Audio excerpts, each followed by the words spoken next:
Welcome to another episode of Talking Sense. I am here with Lynne Capozzi, CMO of Acquia. Thanks for coming on. Yeah, thanks for having me. Happy to be here. Yeah, I am really excited to talk today. First off, a little bit about Acquia and what you guys do. And then you wrote a pretty fabulous article that I'd like to dig into a little more. But first, just tell us a little bit about Acquia and what you do. Sure. So we are the digital experience company, and what we do is help people be successful with their websites. So we power some of the largest websites around. So we run, for instance, big event type sites like the Grammys, the Emmys, NBC Sports, the Super Bowl, the Olympics. I mean, some very, very large, you have to make sure you have it right. Fine. Yeah, exactly. It's not a big deal. Exactly. So, and then we also help organizations like Nestle and Pfizer and J&J run their websites where they have thousands and thousands of brands. And so they need to make sure they have brand consistency, that they roll out sites quickly. And so we support organizations of that size as well. Who typically spearheads a project like that? Because I think that was a little bit about the going into the article is that the CMO who spearheads that and owns the website when it is pretty technical in nature? So tell me about how that works. Right. So it used to be, 10 years ago or so, it used to be purely an IT decision. IT would decide what's the platform you're going to use to run your website? What does it look like? They would run it. They would have developers and would run it that way. Now, what we're finding more and more is that a lot of that responsibility sits within marketing. And the CMO is actually more responsible now for what does the website look like and running the website, because it's such an important part of everyone's brand, right? Right. Is what that experience is like on the website. So now what we're seeing more and more is the budget responsibility sits within marketing. The execution and running of the site sits within marketing, with a close association with IT, no question, because you need to make sure you have security and you need to make sure you meet all those guidelines that IT is always concerned about. So it's really a partnership, but more and more we're seeing it sit within marketing and moving over from IT. Does that change the skill set of the CMO, or is it just a matter of them hiring different talent? How does that play out? Because I know I'm not I want to use technology, but I don't want to necessarily know how to run it. Right, exactly. What I'm seeing more and more is that people are bringing people into the marketing team that have more of a tech background. And so, it used to be that we would have just, marketers would be responsible for creative and programs. And now half the marketing team that I have is responsible for data analytics and for, looking at really data-driven marketing decisions. And so the CMOs, I think, that are being successful today are the ones that are really embracing that data-driven side that they need to have. So is there an example of someone that you've worked with that is just crushing it, doing it right? I think there are a lot that are. I think there are a lot of CMOs, a lot of marketing organizations are doing it well. And I think those that have embraced, having their website be part of their brand and having just a great brand, consistent image and a great customer experience is awesome, right? You can't argue with Netflix probably has the best customer experience ever, right? I mean, we love that. We're used to it. It's raised our bar in terms of, as marketers, what we need to do to provide a great customer experience. So I think there are lots of organizations that are doing it well. And so part of your article was pointing out some situations where the CMO, and we're seeing this in a few instances where the CMO job arguably got too broad or got cut up in a bunch of different directions, some B2B, some B2C. So are we doomed? Or is it like the center of digital transformation? I don't think we're doomed. Oh, good. Let's go on the record. Not to worry. I don't think we're doomed, but I think we have to change.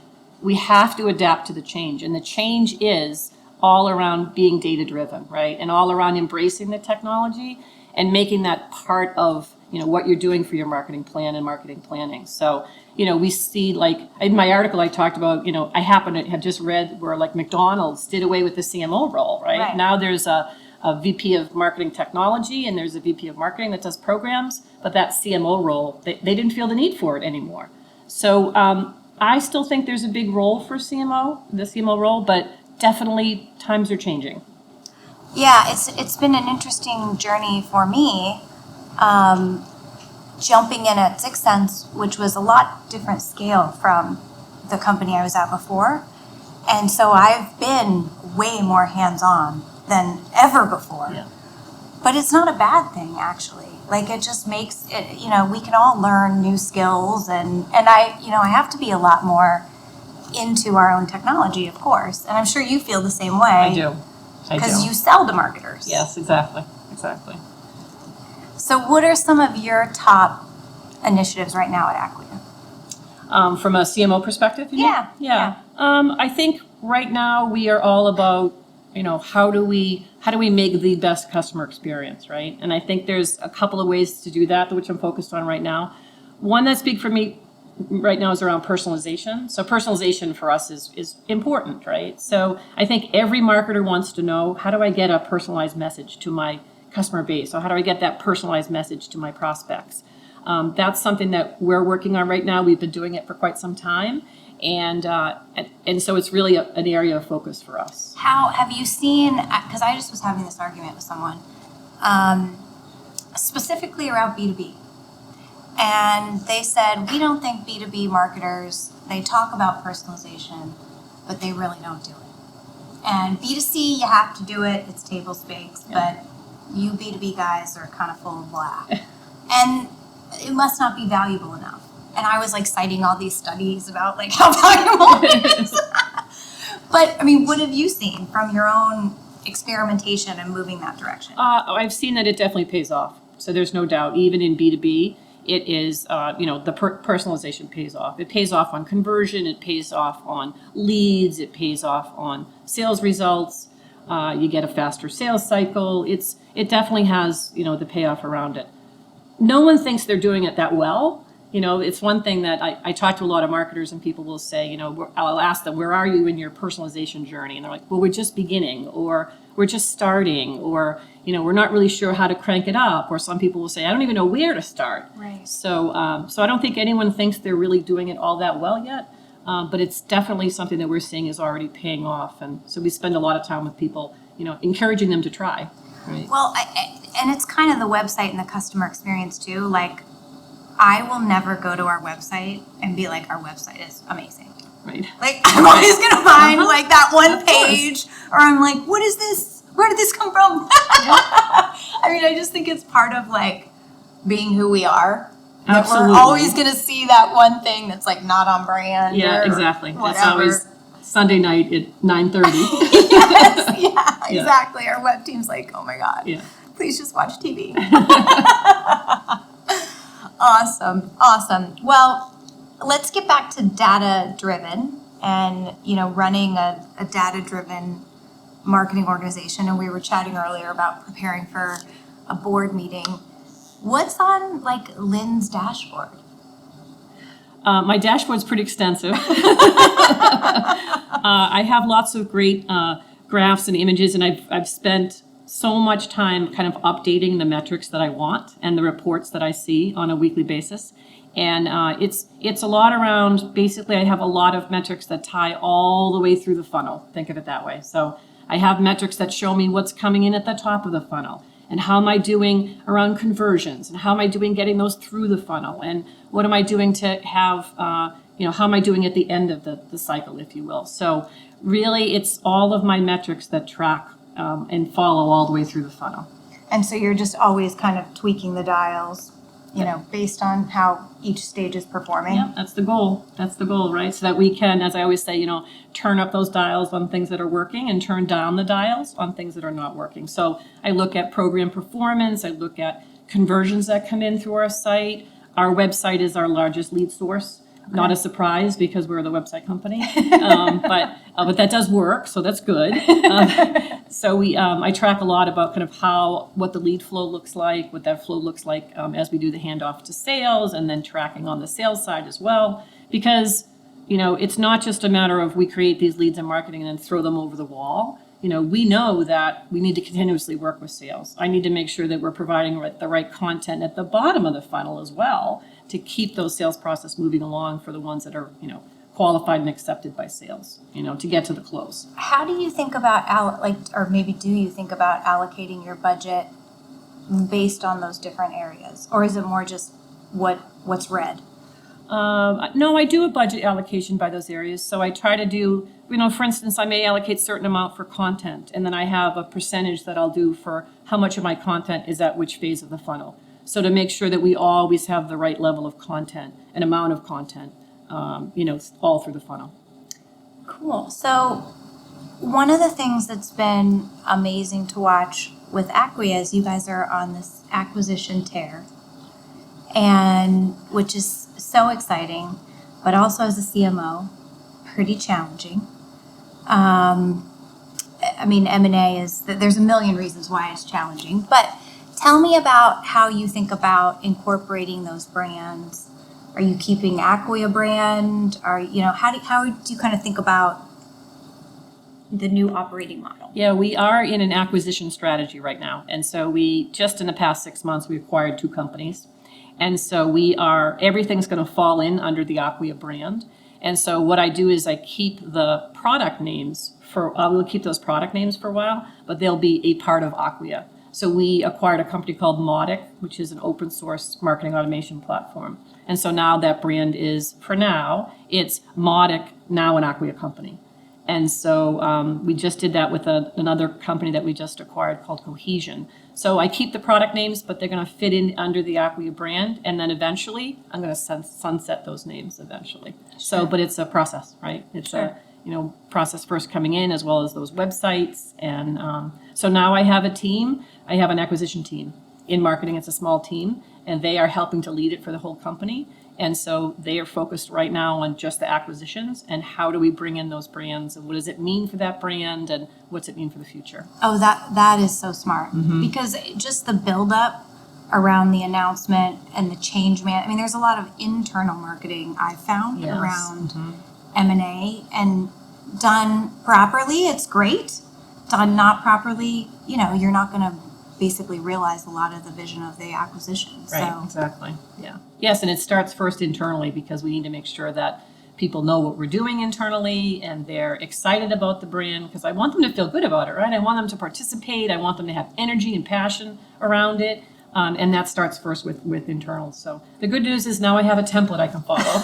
Right? Yeah. We all love a template. Yeah, exactly. We might borrow that sometime. You're welcome. We know who to call if we need a template. Yep. Awesome. Well, you, we kind of started out talking about CMO doomed or the center of digital transformation. You seem to, and I just had actually Sam Jacobs, of the founder of Revenue Collective, on. And he was saying the tenure, and this was for across sales and marketing roles at an executive level, is 17 months now within Revenue Collective. So it's less than I thought. I thought it was like 24. Mm-hmm. You've completely beaten those odds with what you've done at Acquia and even starting a nonprofit. Like, what's your formula for beating the odds? I don't know if I have a magic formula. If I had it, I'd share. Okay, because we want all your templates. I think I've been super fortunate, right? I work for an organization that I love the company. I love the DNA of our company. It's an open source community, so just the whole attitude about giving back comes from, inside the organization, from our initial DNA. The founder of the company is one of the smartest, nicest, most humble people I know. And we've had, kind of a combination of that, and we've had tremendous growth. So I've been lucky, of course. I feel super fortunate. I've surrounded myself with a great marketing team. And so for me, it's all about the team. And so I think it's been a nice combination for me of a great team, the product's really doing well, the company doing well, and, a little bit of luck around us based on market conditions. And so it's really been great. And every day I go to work and I'm fortunate. I still feel very, very fortunate about being there. Now, you took a little stint and started a nonprofit. I did. And you're still involved with that. So tell us a little bit about that. So I took a little bit of time off. I was CMO here at Acquia, and then I left for a little bit of time, and then I came back again. And I run a nonprofit, which is through Boston Children's Hospital, and I'm on the board at Boston Children's. And it's a big part of my life, and it's just a great opportunity for me to give back and for me to kind of help and lend some marketing expertise to an organization that, you know, is really just so important and so critical. Well, that's awesome. I don't know how you find the time, so that's impressive. But I'm glad you're doing it, and I assume people can donate if they like the session. It's Boston Children's. Yes. Mm-hmm. There you go. So back to the article, you had, I want to say there were 3 things that you felt was imperative if we do want to be the center of digital transformation. That CMOs think about, embrace, take on. You mind sharing kind of what those 3 are? Sure. Well, I think it's first is being data-driven, right? That's critical. There has to be a data-driven component because it's the only way we can measure, right? So I always say, if I can't measure it, I'm not doing it. And I'm a big believer in having everything measured. So first and foremost, it's data-driven. Make all your decisions based on data, not on gut instinct, not on like even things like branding. So we did some recent brand advertising that we did, which we hadn't done in the past. That was actually new for us. But I made sure in the beginning I did a brand study first, so that I had my measuring point to start with. Right? The baseline. You can't measure if you don't have a baseline. Exactly. Yeah. So that was was unusual for my team, just in terms of saying, because they hadn't done that. There's some young marketers hadn't done like a brand survey to begin with, and so that was all new. So definitely everything is based on data. Being data-driven, being metric-driven, and looking at that. I think another thing for me is what's critical is working closely with IT, right? And so it definitely is a partnership I see between the CMO and the head of IT or CIO in some cases, and definitely working together so that we share the same goals, we share the same objectives. Our IT organization now actually is becoming more externally focused, and I see this happening quite a bit. So it's not just internal based on security and all that stuff that IT needs to do, and they do a great job, right? Getting everyone a laptop. Yes, all that. But also, it's integrating our systems to help the business grow. So like an example, right now, my IT organization is working on taking our CRM and having it, which we use Salesforce, and having it be extending it to not only just internally within our own reps and our own marketing department, but how do we integrate partners into that? Because partners are a big part of our model, right? And build a community. Exactly. And then also, how do we integrate our customer success team? Because we're all about providing support to our customers. So how do we integrate the customer success team in that? And then eventually, the next phase of what we're looking at is then how do we extend that also to product and engineering so that what we're keeping track of in our CRM gets fed into our product development? That's really a full 360 view of the customer, right? So that they're working on that right now, and that's really a project that we've been kind of doing together. And I do think it's a way for them to kind of look more externally and help us with the business. And that requires a tight relationship between marketing and IT. Now, would you say that relationship is as important or more important than sales? Well, there's nothing more important than the marketing and sales relationship together, right? So our CRO will say, and we've heard him say many times that, we're 2 sides of the same coin, and nothing is more important to me than the marketing and sales relationship. You have to have the same objectives. So that's just like table stakes? Yes, I think that's a good way to put it, absolutely. Yeah.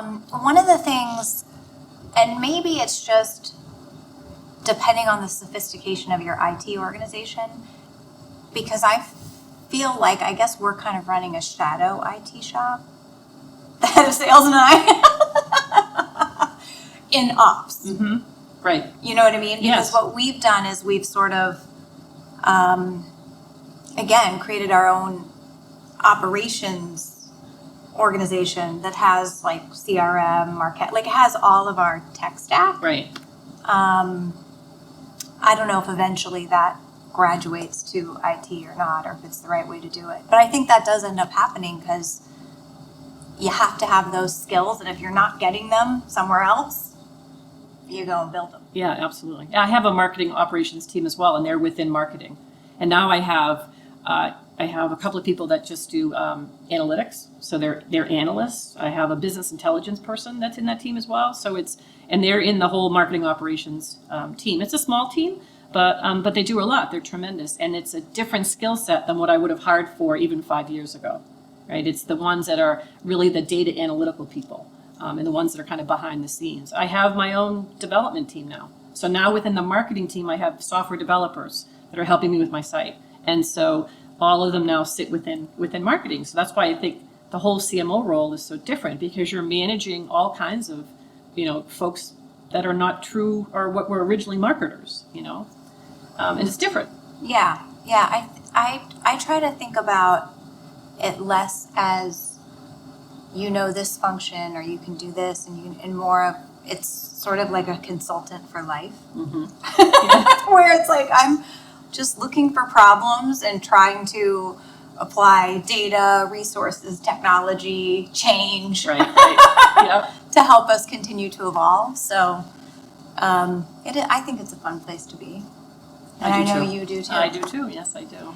So, colossal screw up. I was thinking about this as I was speaking actually at MarTech a few weeks ago, and I have had I do have an example of a product that I brought into my MarTech stack that as I look back on it now, I did everything wrong.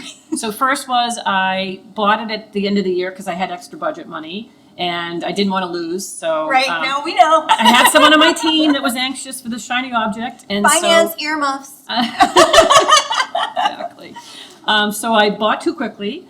I listened to someone on my team who was just after this latest shiny object. We, got the product, we installed it. The person that brought it in ended up leaving. The tool didn't actually perform the way we thought it was going to perform. So we just stopped using it and it sat around for quite some time. So, I didn't do my homework up front. I took an end of year deal, which I probably shouldn't have. And then we didn't get rid of it fast enough. So that was, for me, eventually I got rid of it. But for me, that was a big lesson in terms of, I use this example for my team to say, every step along the way, I did it wrong on that one. So, but luckily that was a few years ago and we're done with that. So I haven't done the same thing since, which I guess is a good thing. Yes, yeah. As long as we're learning. Yes.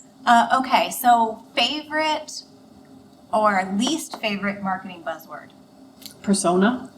Persona? I think. Yeah. Yeah, persona. Persona. And I see people get all wrapped around personas. And don't get me wrong, I like the whole idea of knowing who you're targeting. But I think sometimes we all just get carried away with the persona. How they feel. Yes. How they wake up in the morning. Yes, exactly. Exactly. Yes, and I've had teams really take that to the extreme. So you're like, how many Post-it notes do we need? Really? Exactly. Love it. I also find with those too, you do them and it's such an arduous process, and you're like, we're not doing that again, and it's that was 2 years ago. Right. They might have changed. Right. Exactly. So more lightweight persona mapping. Yes. Love it. So we talked about your awesome acquisition template, which I definitely want to get my hands on, and I'm sure some of our viewers do too. I will definitely share your article again. I think I shared it once, but we'll share it again.